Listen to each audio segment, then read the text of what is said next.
বর্তমানে বাংলাদেশের তেলের যে সংকট তৈরি হয়ে গিয়েছে এবং এই তেলের সংকটের কারণে বর্তমানে কিন্তু বাচ্চাদের পড়ালেখা যেমন স্কুলের টাইম কমিয়ে দিয়েছে, বাসা বাড়িতে বিদ্যুৎ থাকে না বললেই চলে। ঠিক এই কথা চিন্তা করে আমরা এবার সরাসরি চায়না থেকে এমন একটা জিনিস ইম্পোর্ট করেছি যেটার মাধ্যমে অন্তত বিদ্যুৎ থাকুক আর না থাকুক আমাদের বাসায় যারা পড়ালেখা করেন তাদের কোনো সমস্যা হবে না। দেখুন আমার সামনে একটা ছোট্ট বাল্ব রয়েছে, খুবই ভিনটেজ এবং প্রিমিয়াম কোয়ালিটির লিথিয়াম ব্যাটারির বাল্ব, যেটার ভিতরে টাইপ সি চার্জার দেওয়া রয়েছে।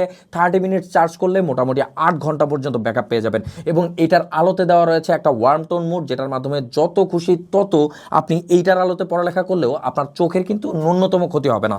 এবং এই লাইটটার মাধ্যমে আপনার বেঁচে যেতে পারে মোটামুটি 1000 পিস মোমবাতি কেনার টাকা। তাই যারা নিতে চাচ্ছেন সরাসরি অর্ডার নাও বাটনে গিয়ে নাম, ঠিকানা এবং ফোন নাম্বার দিয়ে দিলে সম্পূর্ণ ক্যাশ অন ডেলিভারিতে হারিকেনের মতো দেখতে ভিনটেজ এই টেবিল ল্যাম্পটি আপনার বাসায় চলে যেতে পারে, অথবা সরাসরি কল করে চাইলেও আপনি এই টেবিল ল্যাম্পটি নিয়ে নিতে পারেন আপনার বাচ্চার পড়ালেখা যাতে ন্যূনতম কোনো ক্ষতিগ্রস্তের শিকার না হয় এই বিদ্যুৎ সংকটাপন্ন অবস্থায়।